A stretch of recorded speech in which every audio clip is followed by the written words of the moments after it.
जय हिंद। मैं हूं राजेंद्र तिवारी और आप देख रहे हैं अनब्रेकिंग लाइव। आज इस लाइव में हम बात करेंगे नीतीश कुमार पर, क्योंकि बिहार को लेकर के पूरे देश में जो राजनीति में इंटरेस्ट रखते हैं उन लोगों में चर्चाएं हैं और बिहार में पॉलिटिकल गहमा गहमी बहुत तेजी से बढ़ गई है। तो वो सब चीजें आपको न्यूज जो चैनल्स हैं, अखबार हैं, इन सबसे मिल जा रही होंगी और बहुत सारे इस तरह के वो हैं जिनसे आपको मिले। लेकिन हम जो बात करने वाले हैं वो हमारी बात का केंद्र ये है कि जो एक 5-6 साल पहले, 4 साल पहले तक बिहार को गढ़ने, बिहार को आगे बढ़ाने, बिहारी अस्मिता को उभारने, इस सब की राजनीति चल रही थी, वो राजनीति कहीं खो गई और उस राजनीति के हीरो थे नीतीश कुमार। नीतीश कुमार को उस समय सुशासन बाबू कहा जाने लगा था और जैसा मैंने कल भी आपको बताया था कि नीतीश कुमार सिर्फ बिहार में नहीं, पूरी दुनिया में उनके चर्चे शुरू हो गए थे। लेकिन सत्ता की दो तीन चीजें रही। नीतीश कुमार जब बीजेपी के साथ आए तो उनका जब आलोचना होती थी तो वो कहते थे कि हमने 3 मुद्दों पर कह रखा है कि इस पर मैं एनडीए के साथ नहीं, और वो मुद्दे जब भी आएंगे तो फिर दिक्कत होगी। वो मुद्दे थे राम जन्मभूमि का मामला जो है, वो मुद्दा था 370, वो मुद्दा था यूनिफॉर्म सिविल कोड। मोटे तौर पर ये 3 मुद्दे थे और इसे अगर जनरलाइज करें तो कम्युनलिज्म के मामले पर जो भारतीय जनता पार्टी जिस तरह की राजनीति करती रही है, नीतीश कुमार का कहना यह था कि हम उनके साथ इन मुद्दों पर नहीं है, हमारा एक कॉमन अंडरस्टैंडिंग है जो वाजपेयी जी के समय में बनी थी, उस अंडरस्टैंडिंग के साथ हम। हालांकि जब वो केंद्र में कृषि मंत्री थे 2002 में, उस समय जब गुजरात में दंगे हुए थे, जब गोधरा कांड हुआ और उसके बाद गुजरात में, पूरे गुजरात में दंगे हुए, उस समय नीतीश कुमार, उस समय रामविलास पासवान ने उस पर स्टैंड लिया था, नेशनल कॉन्फ्रेंस ने। हालांकि उन्होंने सरकार नहीं छोड़ी थी, लेकिन उनके एक सांसद ने इस्तीफा दे दिया था।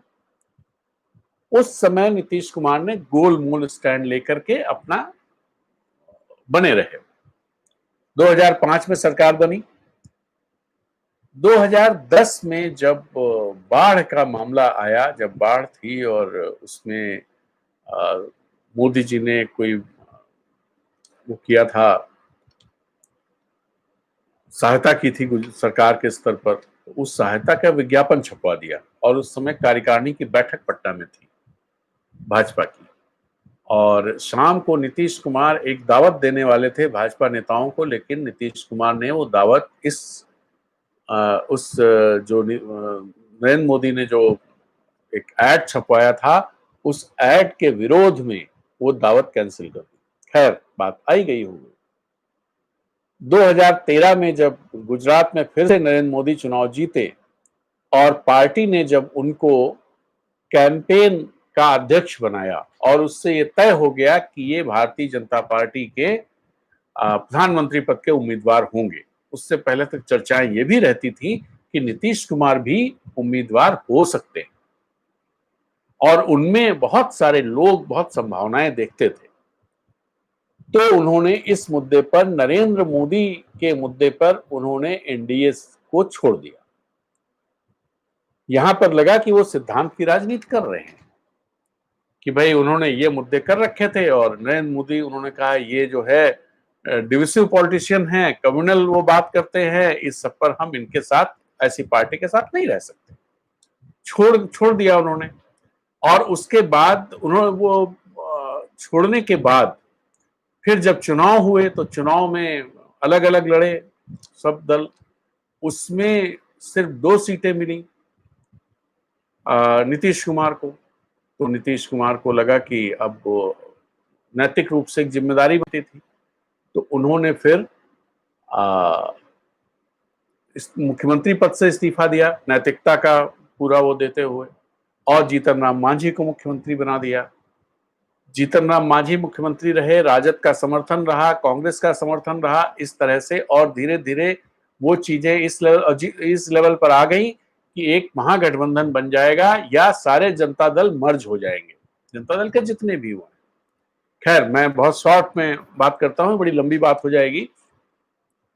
कि जीतन राम मांझी जब मुख्यमंत्री थे, जीतन राम मांझी अपने हिसाब से चलने लगे, अपने हिसाब से चलने लगे। नीतीश कुमार ने यह सोचा था कि जीतन राम मांझी मुख्यमंत्री बनेंगे, जैसा चाहेंगे वैसा हम चलाएंगे, तो वो अपने हिसाब से चलने लगे। तो फिर नीतीश कुमार का दबाव बढ़ने लगा, दबाव बढ़ने लगा, तो भाजपा ने मांझी को पीछे से सपोर्ट करना शुरू किया, और स्थिति ये आ गई कि ऐसा ना हो कि जीतन राम मांझी कुछ विधायक तोड़ ले जाएं और भाजपा के समर्थन से वो बने रहें। ये स्थिति बन गई थी पूरी तरह से। नीतीश कुमार ने जीतन राम मांझी से इस्तीफा मांग लिया, लेकिन जीतन राम मांझी इस्तीफा देने से इनकार करते रहे। खैर, पूरा ड्रामा हुआ। उसके बाद जीतन राम मांझी को भाजपा ने सपोर्ट नहीं किया, जीतन राम मांझी ने इस्तीफा दे दिया और नीतीश कुमार फिर से मुख्यमंत्री बने। 2015 में जो चुनाव हुआ, उससे पहले लालू प्रसाद, नीतीश कुमार, जो एक दूसरे के बिल्कुल दुश्मन हुआ करते थे, ये गले मिले। उस मीटिंग में मैं भी था, जिसमें पहली बार गले मिले थे, और वो मीटिंग थी हाजीपुर के पास एक गांव में। उसमें वो पहली बार दोनों गले मिले, जिसमें नीतीश कुमार बहुत हिचकिचा भी रहे थे। ये बहुत साफ, उस समय के फोटो अगर आप देखेंगे तो बहुत साफ दिखाई देगा। खैर, वो ऐतिहासिक चुनाव रहा, और उस चुनाव में ईडी चोटी का जोर लगा लेने के बावजूद मोदी जी और अमित शाह ने जितनी सभाएं की, और जिस तरह से उसी चुनाव से पहले, जब चुनाव प्रक्रिया नहीं शुरू हुई थी, आरा की एक सभा में मोदी जी ने 1,25,000 करोड़ का पैकेज घोषित किया था। और उसके बाद बहुत ही बिटर चुनाव था वो, और उसमें भारतीय जनता पार्टी ने खूब पैसा खर्च किया, खूब जम के पैसा खर्च किया था। और इतनी रैलियां प्रधानमंत्री की, इतनी रैलियां अमित शाह की, और इतने तरह से, और इतनी भव्य रैलियां होती थी,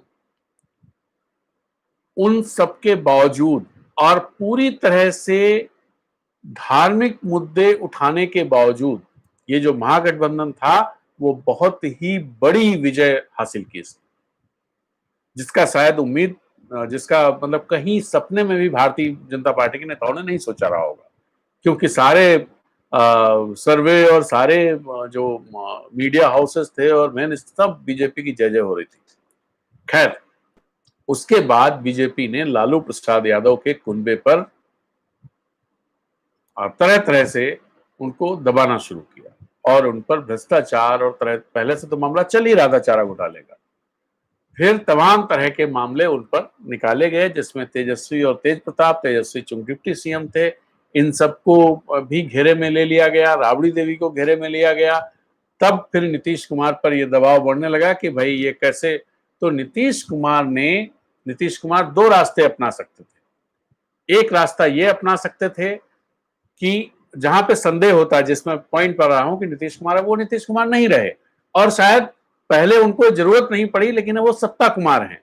उन्होंने रास्ता क्या अपनाया, मतलब उनके सामने दो विकल्प थे। एक विकल्प ये था कि इस्तीफा दे दें, कि भाई हम ऐसे गठबंधन के साथ नहीं रहेंगे, तो इस्तीफा दे दिया और नया गठबंधन बनेगा। ये गड़बड़ रास्ता था, ये एक अपॉर्चुनिस्ट रास्ता था, क्योंकि पता था बीजेपी बैठी हुई है। और दूसरा रास्ता ये था कि तेज प्रताप और तेजस्वी को भ्रष्टाचार के चूंकि उन पर आरोप थे, तो उनको बर्खास्त कर देते और कहते कि भाई जब आप साफ सुथरे साबित हो जाएंगे तो फिर इंडक्ट कर लेंगे। अब ये राजद के पाले में गेंद कर देते कि राजद चाहे तो समर्थन वापस करे, और नहीं तो, और राजद के सामने कोई दूसरा रास्ता नहीं था कि वो समर्थन बनाए रखता, चाहे जितना बिटरनेस होती। लेकिन ये रास्ता नीतीश कुमार ने नहीं चुना। नीतीश कुमार ने भाजपा से साथ गांठ करके शाम को इस्तीफा दिया, और रात में समर्थन आ गया 10 बजे, और फिर से सरकार बन गई। उसके बाद जिन मुद्दों पर वो कहते रहे, पहली बात तो जो नरेंद्र मोदी जिनके लिए वो कहते रहे कि इनके साथ हम नहीं बैठ सकते, ये ऐसे व्यक्ति हैं, ये है, तमाम तरह के आरोप। आप उस समय के भाषण देखिए, वही नहीं, चलिए वहां तक ठीक है भाई कि बहुत अच्छा काम कर रहे हैं, आपको लगा कि बहुत अच्छा काम कर रहे हैं और बिहार का इसमें भला हो जाएगा, तो बिहार का भला तो नहीं हुआ। 1,25,000 करोड़ जो उन्होंने कहे थे और जो अमित शाह ने उस दिन गिनाए हैं, उसमें 2018 तक की रिपोर्ट ये है कि सिर्फ 28,000 करोड़ के काम हुए हैं, बाकी पैसे आए ही नहीं। और नीतीश कुमार अब पूछना भी भूल गए।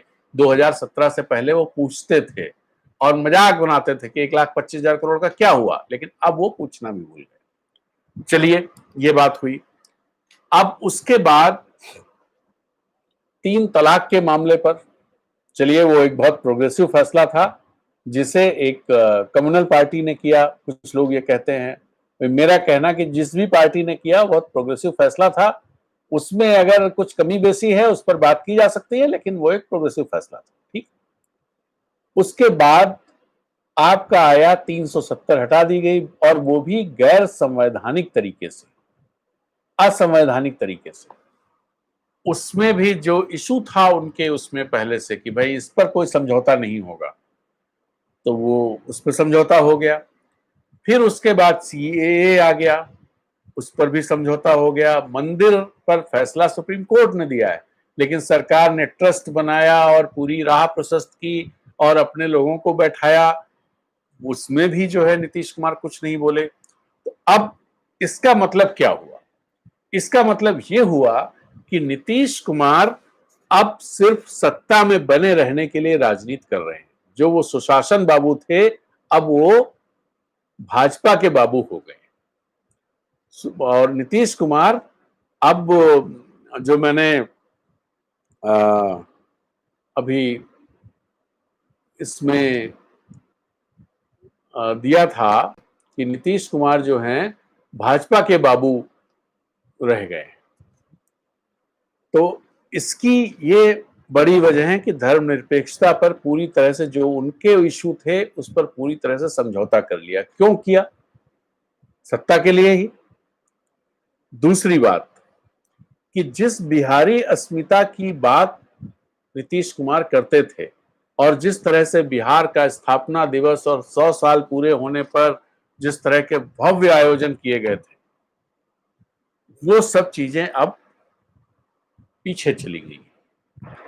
और इसका सबसे बड़ा उदाहरण ये दिखा कि कितना दिखावा था ये सब, जब प्रवासी श्रमिकों का मामला आया और जिसमें जिस तरह की निष्ठुरता, क्रूरता और असंवेदनशीलता नीतीश कुमार ने दिखाई, उससे ये बहुत साफ लगने लगा कि बिहारी अस्मिता सिर्फ नीतीश कुमार के लिए सत्ता में बने रहने और अपने वोट और अपनी एक जो बिहार में एक जगह बन गई, जो पहले लालू जी कहते थे जैसे समोसे में आलू, तो वो जो सब्जियों में आलू की जो स्थिति, वो नीतीश बिना आलू सब्जी नहीं बन पाएगी, वो मामला नीतीश कुमार ने अपने पक्ष में कर लिया और उसके लिए सब करते रहे। हम आपको 2-3 बहुत उदाहरण बता रहे हैं। ये तो पहले हो गए। एक बड़ा उदाहरण है कि धर्मनिरपेक्षता पर बड़ा समझौता किया, जिसको वो हमेशा पहले कहते रहे थे। 370 पर किया, सीएए पर जिस तरह का स्टैंड रहा, और राम मंदिर को लेकर के जो स्टैंड जदयू का रहा है, नीतीश कुमार का रहा है, और जो तरीका रहा कि सरकार उसमें शामिल हो रही है, सरकार मार्ग प्रशस्त कर रही है, तो उस सब में नीतीश कुमार की जो स्टैंड रहे हैं, पहला पॉइंट तो ये है। दूसरा पॉइंट है कि जिस बिहार के को आगे बढ़ाने की बात लगातार नीतीश जी कहते थे और सुशासन की बात करते थे, तो मैं बिहार का जो मुजफ्फरपुर का बालिका गृह कांड है वो सामने है। वहां जो बुखार से उससे 1 साल पहले जो बच्चे मरे थे, उसमें जो इनसेंसिटिव, सरकार की तरफ से इनसेंसिटिविटी दिखाई गई थी, वो भी सामने है। और जो एनजीओ वाला कांड हुआ था जिसमें सरकारी पैसे एनजीओ के खाते में ट्रांसफर हो जाते थे, भागलपुर वाला कांड जिसमें भाजपा नेताओं पर भी आंच आई थी उस समय, और ये लगता था कि लोग इसमें फंसेंगे, लेकिन ऐसा कुछ नहीं हुआ। वो चीज आई एक तो। फिर आप ये सब इन सब चीजों ने जो कानून व्यवस्था का मामला था उसको पूरी तरह ध्वस्त कर दिया। ये बात सही है कि राबड़ी देवी के समय में कानून व्यवस्था जितना निचले स्तर पे चली गई थी उतना निचले स्तर पे तो शायद ही अब जाए, कोई कितना भी वो कर ले, क्योंकि बहुत सारी चीजें बदल गई हैं। टेक्नोलॉजी बढ़ गई है, लोग एजुकेशन बढ़ गया है, बहुत सारी चीजें बदल गई हैं, तो इसलिए उस स्तर पे तो जाएगी नहीं। लेकिन अभी जो स्थिति है, शायद नीतीश कुमार ने कल इसीलिए बयान दिया, आज अखबारों में लीड खबर के तौर पे छपा हुआ है, आप देखिएगा बिहार के अखबारों में या जो उनका राजपाट का पन्ना होता है उस पर भी है। उसमें उन्होंने कहा कि जदयू के लोग या जो लोग जिन्होंने राबड़ी के समय का जंगल राज देखा है वो नई पीढ़ी को उसके बारे में, भयावहता के बारे में बताएं। मतलब ये हुआ कि वो आज जो स्थिति है उससे घबराए हुए हैं कि भाई ये लॉ एंड ऑर्डर का इशू बन रहा है। अब तो एक दूसरा पॉइंट ये हुआ। तीसरा पॉइंट जो हुआ वो ये हुआ कि दो बहुत बढ़िया जबरदस्त कानून वहां बने थे। एक कानून बना था लोक सेवा अधिकार अधिनियम 2011 में बना था, और इस अधिकार अधिनियम के तहत हर चीज की एक समय सीमा तय कर दी गई थी कि भाई राशन कार्ड बनने में कितना लगेगा, आय पत्र बनने में कितने दिन लगे, समय सीमा तय कर दी गई थी, और उसमें अफसर को करना ही पड़ेगा, अगर नहीं करता है तो उस पर जुर्माने का प्रावधान। दूसरा बना 2015 में, जिसमें जुर्माना और सब, बिहार लोक शिकायत निवारण अधिनियम 2015। लेकिन ये दोनों अधिनियम जो 2013-2014 तक जबरदस्त तरीके से इनकी चर्चा रहती थी और सरकारी विभाग इनकी जानकारियां देते थे कि हमारे यहाँ कितना पेंडिंग है, कितना क्या है, ये सारी जानकारियां दी जाती थी। और बिहार लोक शिकायत निवारण अधिनियम में भी ये जानकारियां दी जाती थी और उपलब्धि के तौर पर दी जाती थी। अब ये सब बंद हो गया है। तो ये बात रही। अब नीतीश कुमार को करना क्या चाहिए? हालांकि नीतीश कुमार पता नहीं उस डायरेक्शन में सोचते हैं कि नहीं सोचते हैं। नीतीश कुमार 69 साल के हो गए हैं। नीतीश कुमार 2014 से पहले इस देश में, अपने देश में प्रधानमंत्री मटेरियल माने जाते थे, और 2013 से पहले वो एनडीए की तरफ से भी प्रधानमंत्री मटेरियल माने जाते थे। मतलब भाजपा भी उनको प्रधानमंत्री मटेरियल मानती थी। लेकिन आज की तारीख में जो स्थिति है वो स्थिति ये है कि बिहार में ही नीतीश कुमार, ये जो संकट आया इस दौरान, इसमें उनकी बहुत सारी पोल पट्टी खुल गई। या आप कहें कि नीतीश कुमार ने जिस तरह सत्ता के लिए तीन तिकड़म करने शुरू किए और अपने जो सिद्धांत थे, अपनी जो वैल्यूज थी, राजनीतिक वैल्यूज, उनके साथ समझौते किए, वो सारी चीजें खुल करके सामने आ गई। अब अगर नीतीश जी ये चाहते हैं, अगर वो अपने, जैसे उनकी अंतरात्मा की आवाज, अगर उनको लगता है बिहार के लिए कुछ करना है, बिहार हमारा देश, मतलब देश कहें देश, और बिहार हमारा राज्य है और ये इसके लिए कुछ करना है, तो सबसे अच्छा होगा कि वो नए नेतृत्व के लिए बिहार में राह प्रशस्त करने का काम करें, एक अभिभावक के तौर पर काम करना शुरू करें। अगर ऐसा करेंगे तो बिहार के लिए बहुत, मुझे ऐसा लगता है बिहार के लिए बहुत अच्छा होगा। और दूसरी बात यह है जिसकी वजह से मैं ये कह रहा हूं, वो ये कि लालू प्रसाद यादव का एक रोल रहा कि बिहार में जो हाशिए के ताकतें थी या जो पिछड़ी जातियां थी, उन जातियों को एम्पावर करने का बखूबी वो काम लालू प्रसाद यादव ने किया। लेकिन उस काम के साथ साथ जो सुशासन का काम था वो नहीं हो पाया। पहले कार्यकाल उनका ठीक रहा, उसके बाद सब चीजें गड़बड़ाती चली गई और हालत यह हो गई कि लोग बिहार छोड़कर जाने लगे। ऐसे समय में जब चीजें इस लेवल पर पहुंच गई, तब वहां पर एक बदलाव का झोंका आया और नीतीश कुमार चीफ मिनिस्टर बने। नीतीश कुमार के चीफ मिनिस्टर बनने के बाद नीतीश कुमार का जो रोल रहा, जो भूमिका तुरंत होनी चाहिए थी, उस भूमिका को उन्होंने बखूबी निभाया।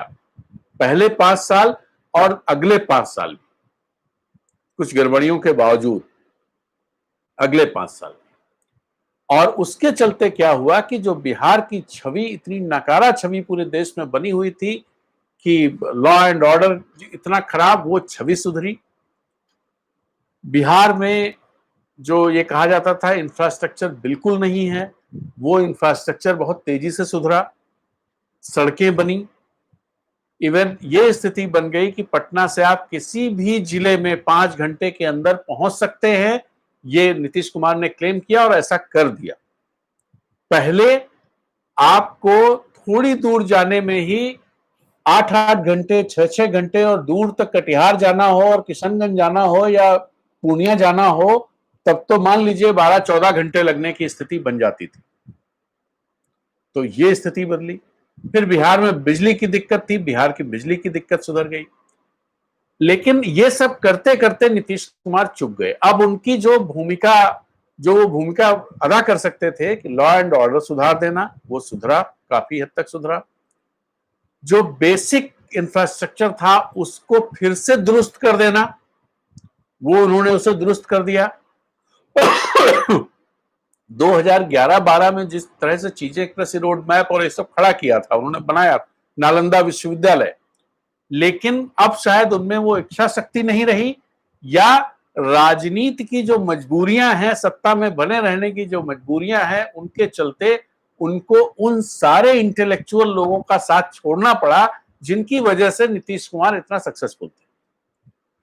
उसमें अमर्त्य सेन है, उसमें लॉर्ड मेघनाथ देसाई हैं, उसमें और भी ढेर सारे लोग ऐसे हैं जो समय समय पर बिहार आते थे। कल भी मैंने आपको बताया था, और नीतीश कुमार उनसे बात करते थे, उनसे चीजें समझते थे और उस तरह से काम करते थे।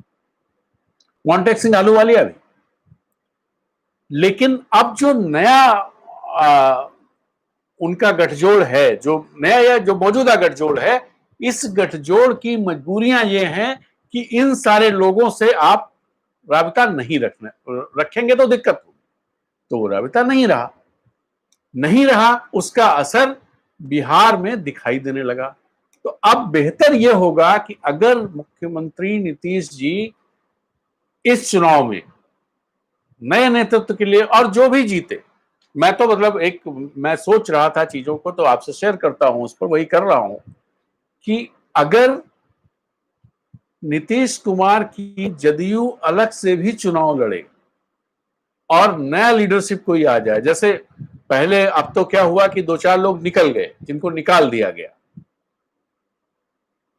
लेकिन अगर नीतीश जी इन चीजों से ऊपर उठ करके एक वैक्यूम क्रिएट कर दें, जहां पे वो बैठे वहां से हट जाए कि भाई हम नहीं है, तो एक नई लीडरशिप खुद ब खुद आएगी, एक चर्निंग होगी पॉलिटिक्स में, और चर्निंग होगी तो फिर हो सकता है तेजस्वी आए, उनमें दम होगा तो आएंगे, हो सकता है चिराग आ जाए तो उनमें दम होगा तो वो आएंगे, हो सकता है कोई नया आ जाए, कोई भाजपा में खड़ा हो जाए जो बड़े दमखम के साथ और जीत करके आ जाए और वो मुख्यमंत्री बन जाए, या कोई और खड़ा हो जाए। लेकिन ऐसा कुछ भी होना बिहार के हित में है, क्योंकि उससे कुछ नयापन आएगा और कुछ नई चीजों की शुरुआत होगी। हम वो जो बैगेज लेकर के चल रहे हैं कि साहब 10 साल बड़ा किया, लॉ एंड ऑर्डर से निकाल दिया, उस बैगेज से कम बिहार की लीडरशिप या बिहार की गवर्नमेंट मुक्त हो जाएगी, जो भी नया आएगा उसमें। ये बैगेज जब तक रहेगा कि हमने तो बहुत बड़ा काम कर दिया, इसीलिए हमें हमेशा वोट मिलने चाहिए, जो अब नीतीश जी कर रहे हैं और भाजपा भी वही कर रही है। तो इन चीजों से और फिर से वो स्थिति आ गई, 15 साल लालू जी के थे और 15 साल नीतीश कुमार के होने वाले हैं, भी नवंबर में हो जाएंगे। तो 15 साल का वो कालखंड, 15 साल का ये कालखंड, अब नए अगले स्टेज के लिए नई लीडरशिप चाहिए, मुझे ऐसा लगता है। अब वो पता नहीं क्या होगा क्या नहीं, ये मैं नहीं कह सकता। नीतीश कुमार ऐसा सोचते हैं कि नहीं सोचते हैं, अभी तक उनकी बातों से, उनके बयानों से बहुत सारी चीजों से ऐसा कभी नहीं लगा कि वो ऐसा सोचते हैं, लेकिन कई बार क्या होता है कि राजनेता क्या सोच रहे होते हैं वो पता नहीं चलता है, और एक मौके पे पता चलता है, वो झटके से एक फैसला ले लेते हैं। तो ये भी हो सकता है। और दूसरी बात, इसमें एक अवसर भी छुपा है नीतीश कुमार के लिए। वो अवसर ये छुपा है कि जो नेशनल लेवल पर एक वैक्यूम दिखाई दे रहा है विपक्ष की तरफ से पॉलिटिकल, वो फिर से खदर बदर शुरू हो जाएगी। और वो खदर बदर शुरू होने के बाद, खदर बदर शुरू होने से रीअलाइनमेंट्स होंगे। रीअलाइनमेंट्स होंगे तो लोकतंत्र के लिए हम ये नहीं कहते हैं कि नीतीश कुमार प्रधानमंत्री बन जाएंगे, लेकिन नीतीश कुमार इस देश में एक महत्वपूर्ण नेता के तौर पर, राष्ट्रीय नेता के तौर पर आगे आ सकते हैं। इसके पूरे आसार मुझे लगते हैं अगर वो इस तरह का कोई कदम उठाएंगे तो। और नहीं तो भाजपा के सत्ता कुमार बन के रह सकते हैं। और भाजपा के लोग भी जो भाजपा की बात करते हैं, ऐसे पत्रकार भी और ऐसे कुछ बुद्धिजीवी भी ये बात करने लगे हैं कि अमित शाह और नरेंद्र मोदी को नीतीश कुमार से छुटकारा पा लेना चाहिए। तो अब पता नहीं है, हमें लगता नहीं है कि भाजपा इस समय इस जंक्चर पे कोई ऐसा कदम उठाएगी। हाँ, 1 साल के बाद चुनाव होते तो शायद इस तरह का कदम उठा सकती थी, लेकिन दिक्कत वहां पर वही है कि भाजपा के पास बिहार में जो वोट है, वो वोट उनका अपना वोट इतना नहीं है कि वो उसके बूते, या उनमें ये विश्वास नहीं, हो सकता वोट हो, उनमें ये विश्वास नहीं है कि हमारे पास इतना वोट है कि हम अपने बूते पर सरकार बना पाएंगे। भले वो लोकसभा में जीतते हैं ढेर सारी सीटें, 2014 में भी बहुत सारी सीटें, 31 सीटें जीते थे 40 में से, और इस बार तो 39 जीत गए। हालांकि नीतीश कुमार इस बार साथ में थे, और नीतीश कुमार नहीं भी होते तो भी शायद 39 सीटें वो जीत लेते, या 35-36 जीतते, जिस तरह का माहौल था उसमें। लेकिन राज्य के चुनाव में 2015 में भी सारे घोड़े खोल दिए गए थे भारतीय जनता पार्टी की तरफ से हर तरह से। उसके बावजूद 53 सीटें ही मिली थी भारतीय जनता पार्टी।